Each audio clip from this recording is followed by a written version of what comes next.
पढ़ते हैं। बहरहाल वक्त बहुत कम है, आप जितना भी पढ़ें अच्छे से पढ़ें और उसे तैयार करते चलें। जैसे कि सवाल है हमारा √3x² प्लस 2x माइनस 8 √3 बराबर 0। हम आपको एक एक कॉन्सेप्ट क्लियर करके बताएंगे। देखिए, हमने आपको इससे पहले जो सवाल गुणनखंड के करवाए थे, बताए थे, उसमें बता दिया था कि बच्चों इसमें सबसे पहली जो बात होती है वो ये होती है कि पहले तीसरे, यानी कि पहले और तीसरे, तीसरे और पहले पद की हमें आपस में गुणा करनी होती है। अब चूंकि देखिए, अगर दोनों संख्याएं एक सी होती हैं, जैसे 8 होता, 3 होता, 5 होता, 4 होता, तो हम आसानी से गुणा कर लेते। हालांकि ये भी आसान है, कोई कठिन गुणा नहीं है, लेकिन इसको हम आपको अलग करके दिखाएंगे। जैसे 8 √3 और गुणा √3, ठीक है ना। तो 8 √3 की गुणा जब 3 √3 की गुणा √3 से होती है, या किसी रूट की संख्याएं समान होती हैं, तो उनका रूट हट जाता है, सिर्फ संख्या आ जाती है, यानी कि 8 या 24, जो तो आपका हुआ 24 गुणा। दूसरी बात हमें क्या रखनी होती है बच्चों, कि ये जो निशान है प्लस है या माइनस है। मतलब क्या, अगर प्लस है तो हमें तीसरी संख्या जोड़ के बनानी होती है, और अगर माइनस है तो घटा के बनानी होती है। अब देखिए, क्योंकि यहां माइनस लगा है, तो हमें 24 के 2 ऐसे टुकड़े करना है जिसे घटाने पे हमें 2 प्राप्त हो। आप टाइम खराब ना करते हुए डायरेक्ट हम आपको बता देते हैं 3x² प्लस यहां पे हम 6 चौक 24 कर लेंगे, यानी कि 6 में से ये 4 निकल जाएंगे, 2 बचेंगे, और 6 और 4 की गुणा हमारी 6 चौक 24 आ जानी है, यानी इसकी और इसकी गुणा 24 आती है और आएगी। इंटू x लिख लेंगे, माइनस 8 √3 कर लेंगे, बराबर आ जाएगा 0। अच्छा, चलिए बता ही देते हैं 24 को हमने आखिर 6 - 4 ही क्यों लिखा। इसको आप करने का तरीका ये है, इसके टुकड़े कर लीजिए जो कि आपने 6, 7, 8 में पढ़े हैं। 2 एकम 2, 2 दूनी 4, 2 छंग 12, 2 तियां 6 और 3 एकम 3। क्या किया, 2 के जोड़े बना लिए, 2 दूनी 4 और 2 तियां 6। इस तरीके से आप जोड़े बना लीजिए और जोड़े बना के इनको हल कर लीजिए। इस तरीके से हमें 6 और 4 मिल जाता है। फिलहाल आगे बढ़ते हैं। √3x² प्लस 6 की गुणा x के साथ में कराते हैं, आ जाएगा 6 एकम 6x, माइनस 4 की गुणा x के साथ करा लेंगे तो आ जाएगा 4x माइनस 8 √3 बराबर हो जाएगा 0। 1 2 3, पहले हमारे पास 3 पद थे, अब बन जाते हैं हमारे 4, यानी कि हम इससे 2 में डिवाइड कर लेंगे, ठीक है ना।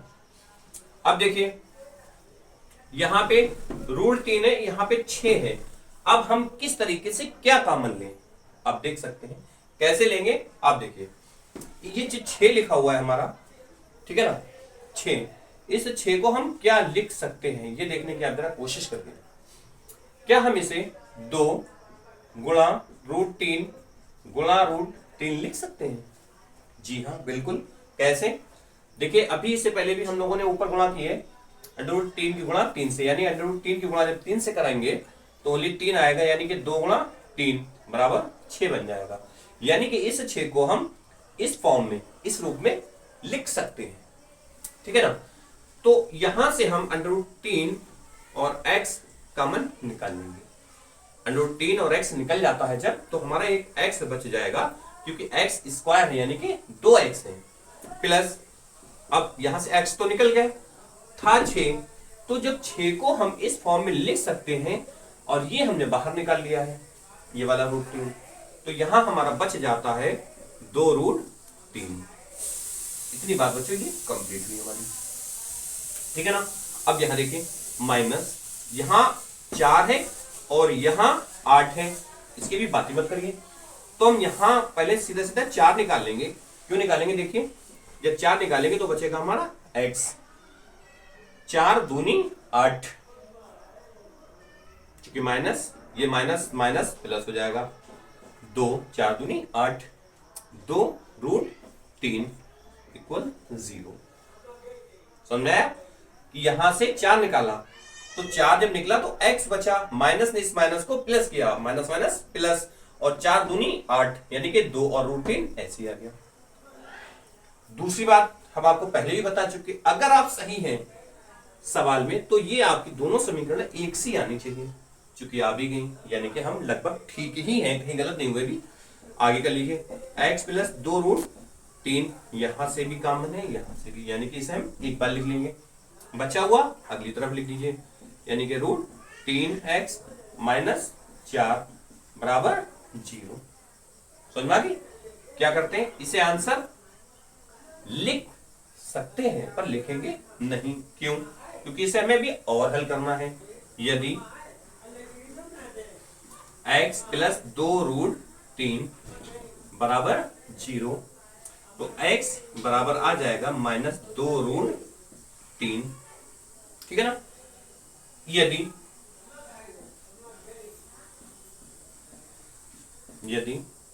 अंडर रूट 3x माइनस 4 बराबर 0, अंडर रूट 3x बराबर हो जाएगा 4, तो x बराबर आ जाएगा 4 बटे रूट 3। अब देखिए x बराबर जो आपका मान निकल के आएंगे वो आएंगे माइनस 2 रूट 3 कामा 4 बटे रूट 3। ये आपका सटीक और सही आंसर हो जाएगा। देखिए कितना इजी लग रहा था और है, पर कुछ कॉन्सेप्ट आपको इसमें क्लियर करना है। ये चीज आप बच्चे जरूर नोट कर लीजिए अगर आपको नहीं आती है तब, और इसमें लिख लीजिए रफ कार्य, कहीं एक जगह पे इस चीज को आप जरूर नोट कर लीजिए, लिख लीजिए। इस तरीके से ये आपका सवाल पूरा होता है। अब बताइए क्या है इसमें ऐसी खास बात जो आपको समझ में नहीं आई? अगर आपको समझ में नहीं आई, नंबर है हमारा, उसमें आप उसे कॉल करके आप हमें पर्सनली सवाल को पूछ सकते हैं। अगर किसी बच्चे को कोई दिक्कत हो, कांटेक्ट नंबर हमने पहले भी दे रखा है, इसमें भी लिख दे रहे हैं 9012546799।